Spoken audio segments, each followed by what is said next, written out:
many of the duties that I do each week really focus around leading people to worshipful experiences as a pastor. So whether that is playing ethnic instruments like the hurdy-gurdy or balalaika or tamburitsa, or singing or playing the pipe organ, or through video and various other types of media, it's to create a prayerful experience for people. And that's what I'm trained in, and that's what I enjoy doing, and that's what I'm good at. So this week I'll be taking you along some of those experiences as I create worship experiences, especially at a church that I'm a guest leader at.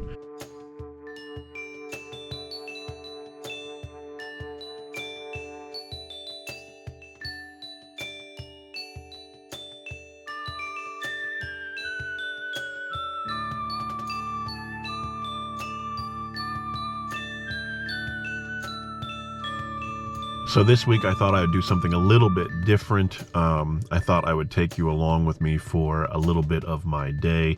As you know, I'm a bivocational pastor, so I have a job, an office job outside of, my pastoral work as well.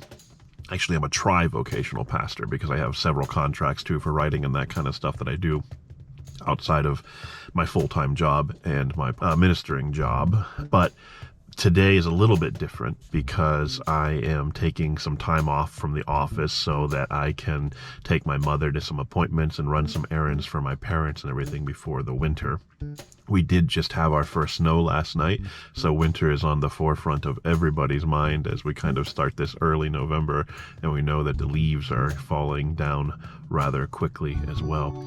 So today I'm going to be taking you along with me to a special worship service that I'm leading up in Erie, which is the kind of largest town. It's about an hour away from where I live. It's about 35 to 40 minutes the way that I drive, but technically it should be about an hour away from where I live. And there I will lead an all music, scripture, prayer, meditation service at the church that I served at before I came into the current ministry I'm at. It's interesting, that church really did save me in a deep time in my life where I was recovering from some heavy trauma, especially related to how churches treat people of different sexualities and such. So I was ministering at a really conservative, fundamentalist, literalist kind of church, and faced some trauma from that experience, and then came to this church in Erie, and they welcomed me. One of the only churches actually that means and shows through action that all people are welcome, no matter who they are, what they've done, and such. So it's a great church that I always enjoy coming back to. They unofficially sent me down to my current ministry in my rural hometown as a missionary, and I think that was rather sweet of them. You know, they had a commissioning service and everything like that. And so now I am a pastor within a co-op of 6 churches. And oddly enough, it's not as if they're unfriendly, but the sexuality issue is at the forefront always in the denomination. The denomination is currently thinking about a splitting and such, and putting that together as well. And it's always over like sexuality issues. They frame it in a biblical interpretation issue, but they never split over other biblical interpretations, like taking care of the poor or the oppressed or living into prophetic life. Rather, it's always about sexuality, even no matter how they market it. And I'm not sure what the future holds of the current ministry I'm in because of that. But it's nice to go to this church up in Erie, lead them, feel very welcome. They typically love on me pretty well, which is, always welcome and needed. And hopefully I can give back some of that blessing too in the music. So I'm excited for you to go on this journey with me as well. I hope that you experience some beauty in all of this day as well.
grandparents go to Florida when I was born. Grandbabies always change things. Maybe let me know when you're ready. 5, 4, 3.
Welcome to our Resonate service this evening. Thank you for facing the fiercest of all winter storms and everything for me.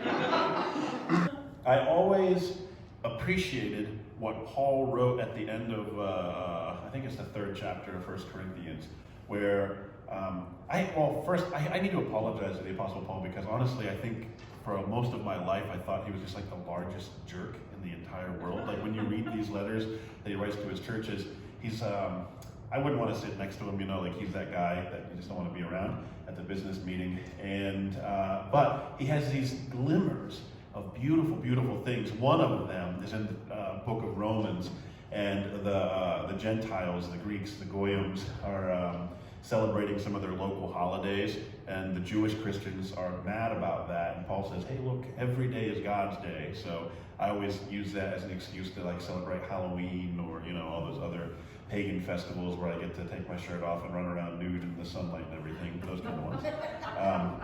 So Yahoo Paul for that. And the second one that I think that he really hit it out of the park with was at the end of I believe it's the 3rd chapter of 1 Corinthians, where he talks about how everything is the Christians. And he starts off with, you know, the early Christian teachers like himself, Apollos, and Peter or Cephas. And then he says, but also life and death in the world. So I like that because it gives us permission to look into the world sometimes.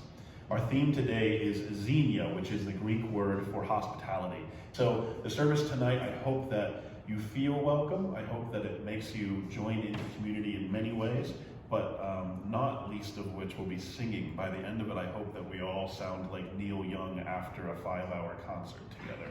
So you will be singing your hearts out. I hope you have one of these bulletins. This will have everything you need to know for the course of time that I'm with you.